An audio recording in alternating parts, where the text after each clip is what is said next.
Assalamualaikum warahmatullahi wabarakatuh. Apa kabar anak-anak?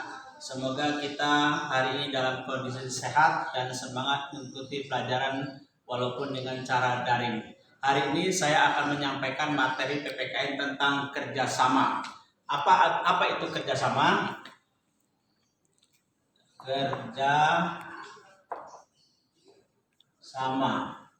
Kerjasama adalah bentuk usaha yang dilakukan oleh lebih dari satu orang untuk mencapai tujuan tertentu atau tujuan bersama. Itulah yang dimaksud dengan kerjasama.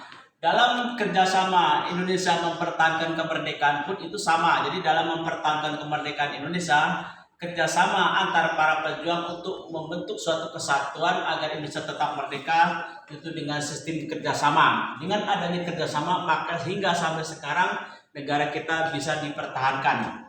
Nah, setelah Indonesia merdeka, Indonesia tidak begitu bebas dari penjajahan karena ternyata tentara sekutu bersama Belanda itu masih berkeinginan menjajah Indonesia. Dalam mempertahankan kemerdekaan Indonesia itu, Indonesia tidak pasang surut sehingga kita berhasil mempertahankan kemerdekaan Indonesia walaupun dengan angkat senjata maupun dengan cara diplomatik. Nah, kerjasama dengan cara diplomatik sudah kita lakukan di zaman mempertahankan kemerdekaan Indonesia. Misalnya diplomatik tentang Linggarjati. Yang pertama diplomatik Linggarjati. Nah, inilah yang diplomatik atau permusyawaratan yang dilakukan oleh para pejuang kita dengan jalan kerjasama.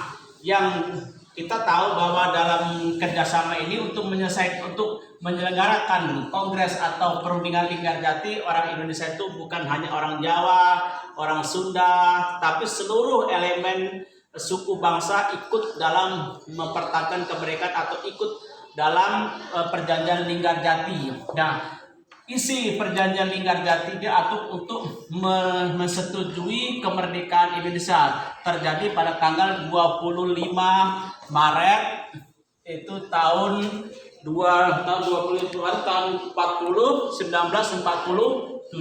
Nah, inilah bentuk kerjasama Linggarjati. Kemudian diplomasi kedua atau kerjasama yang kedua adalah Renville. Nah, ini juga bentuk diplomasi atau kerjasama para putra-putra bangsa untuk mempertahankan kemerdekaan. Kemudian yang berikutnya adalah perjanjian Romroyen. Nah, ini. Nah, inilah bentuk diplomasi yang ketiga, perjanjian Romroyen. Dan masalah isinya nanti bisa kalian dibaca di buku ya. Nah, kemudian diplomasi atau kerjasama yang keempat yaitu KMB, yang diselenggarakan di Den Haag. KMB ini dari Indonesia diwakili oleh Dr. Andes Muhammad Atta, sedangkan yang di luar negeri itu oleh Ratu Belanda. Nah, jadi inilah yang namanya kerjasama Indonesia mempertahankan kemerdekaan dalam bentuk diplomatik. Dalam diplomatik sehingga tidak perlu angkat senjata.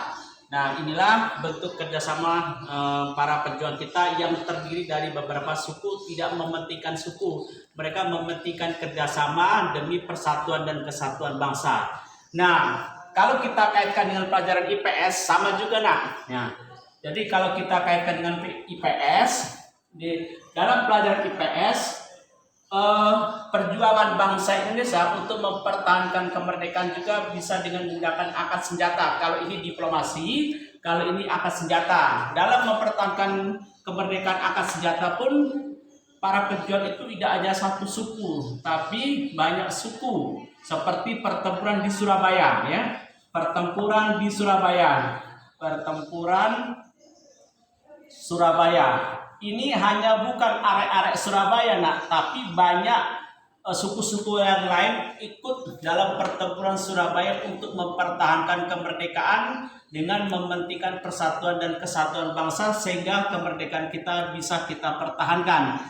Pertempuran Surabaya ini dipicu oleh tewasnya Jenderal Malabi oleh para pemuda Surabaya. Kemudian pertentara sekutu mengultimatum agar para pemuda Surabaya menyerahkan diri.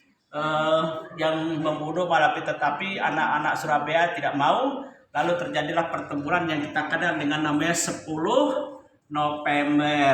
Nah ini ya 10 November terjadilah pertempuran yang sangat sengit oleh pihak Surabaya dipimpin oleh Bung Tomo. Kemudian pertempuran yang kedua, pertempuran Ambarawa.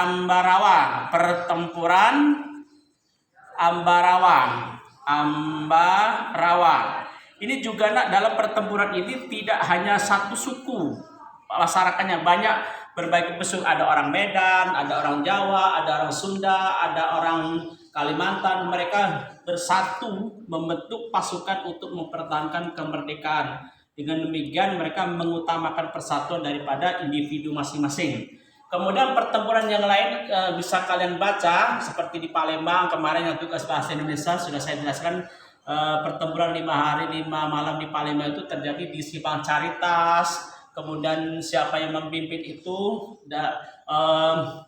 orang Palembang itu yang memimpin Bambang Utoyo. Bambang Utoyo itu salah satu pendiri Yayasan Islam Azhara sekolah kita sekarang ini. Itu juga merupakan pahlawan kita, mementingkan perjuangan, tidak mementingkan pribadi. Nah ya, jadi anak-anak sekalian mungkin cukup sekian materi yang saya sampaikan. Ini materi PPKN, Persatuan dan Kesatuan mengutamakan diplomasi bukan angkat senjata, tetapi tujuannya sama untuk mempertahankan persatuan dan kesatuan Indonesia sehingga kemerdekaan bisa dipertahankan. Yang ini persatuan dan kesatuan dengan menggunakan angkat senjata untuk membela tanah air setelah kita merdeka. Karena kita tahu setelah Indonesia merdeka tanggal 17 Agustus tahun 1945, Belanda itu tidak mau begitu menyerahkan bangsa ini ke Indonesia, ke rakyat Indonesia, tetapi masih beringinan untuk merebut kembali. Tapi alhamdulillah dengan perjuangan rakyat Indonesia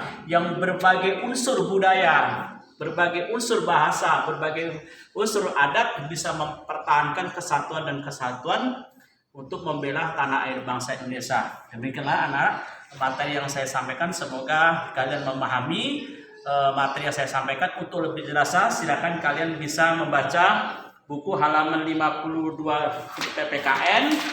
Kemudian di PS-nya bisa kalian baca halaman 89. Nah, untuk tugas lebih jelasnya nanti akan kita sharekan di WA grup atau di Islam Azhara Cerdas. Assalamualaikum warahmatullahi wabarakatuh.